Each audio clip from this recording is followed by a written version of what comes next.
as you are all aware, there's these big huge YouTube channels with a gazillion followers making claims about some obscure tiny little channel. Now, these big huge channels wield a lot of power, not just by the sheer size of their audience, but also the financial resources that the crowd can provide at a moment's notice.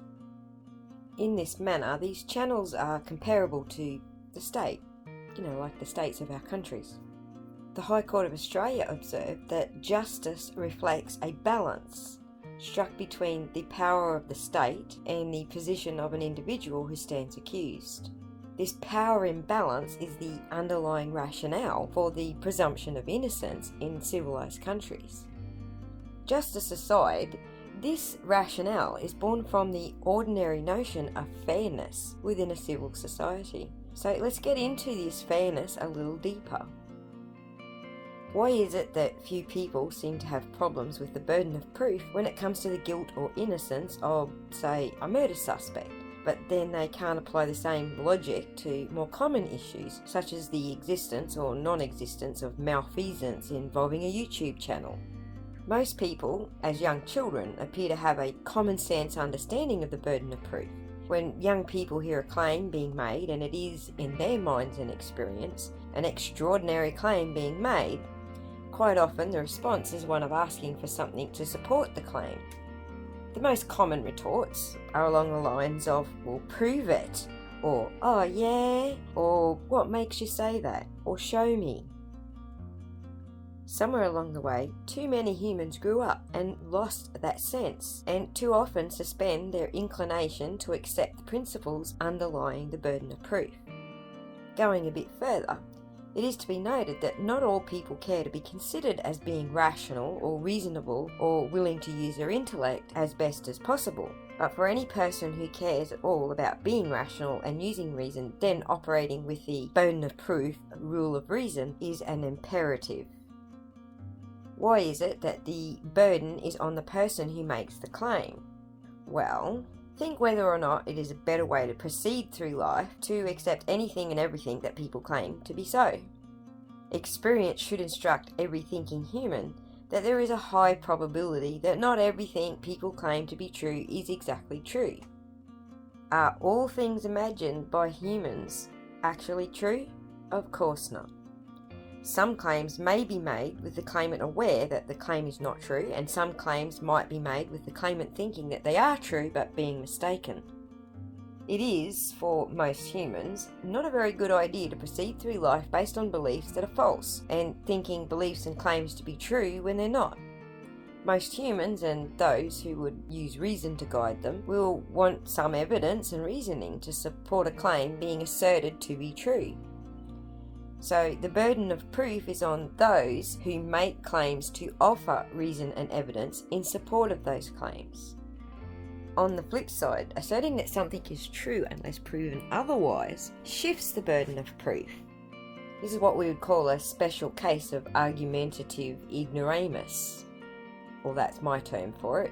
In Latin, it would be argumentum ad ignorantium, which is an appeal to ignorance. This is the fallacy of putting the burden of proof on the person who denies or questions the assertion being made. In the previous video I uploaded, called Evidence TM Can't Do Maths, we visited a claim made by huge channels that sought to reverse the burden of proof on smaller channels for the actions of another individual entirely. The assertion made was, if that individual lied, then all associated with that individual are also liars. Let's just focus on the primary claim, that the individual is a liar. And since we do not currently have a set-in-stone science that can prove when a person is lying or not, hence polygraphs and even fMRIs being inadmissible evidence in courts of law, then this is a claim that cannot be proven by science. If a claim is unproven, then it is unproven and remains unproven until evidence is provided to establish proof of the claim being true. That is not to suggest the individual could not possibly be proven a liar. The fact is, neither the panel nor the billboard guy even attempted to prove it. They simply claimed it and many took it to be true. What I was able to prove is that this individual wasn't exactly clear with the smaller channels being targeted. They had no idea the contract term had been reduced from 60 days to 28 days, whether it be miscommunication or no communication at all. We heard from Tracy's own mouth that she was unaware of the 28-day contract until the billboard guy set her straight. I understand that to be the case with cracking cases as well. Nobody in the community has ever laid eyes on the 28-day contract yet. This was the one thing the billboard guy could have proved but chose not to. And the only reason I'm not demanding it is because the individual in question does not dispute it in his conversation with Tracy. Also, billboard guy claims prepaid means something specific to business customers only, whereas it meant an entirely other thing to the individual when he was explaining it. This isn't really evidence of a lie, but evidence of misunderstanding the term prepaid. In the context of a mobile phone, for example, it's not at all specific to business customers only. Anyone can have a prepaid phone. Or in the context of purchasing a car, as another example, it simply means cash up front. And billboard guy fell well short of explaining clearly what prepaid means in the context that he was using it. Was he talking about perhaps a line of credit where businesses don't necessarily have to pay up front? We don't know. Now, let's move on to the existence or non-existence of other donations. The single donor, Christy, clearly has all her money back where it belongs, so we're not referring to her $8,000. We're referring to what the billboard guy claims as some type of money trail that he cannot prove exists, which has led to people believing some kind of scam occurred. In the previous video, I was able to provide testimony that 970 of the first 1500/28-day contract was indeed donated by the smaller channels, or 75% thereabouts. $1,500 minus 970 leaves $530. Where did that come from? It was clearly paid because the billboard went up. So, who paid it? Did it come from Chase's own pocket, or his own subs on YouTube? Is this the other donations that have now become a bone of contention? I also proved the other channels announced to their subs that no more donations were being taken after the monies were sent to Chase, so it didn't come from them.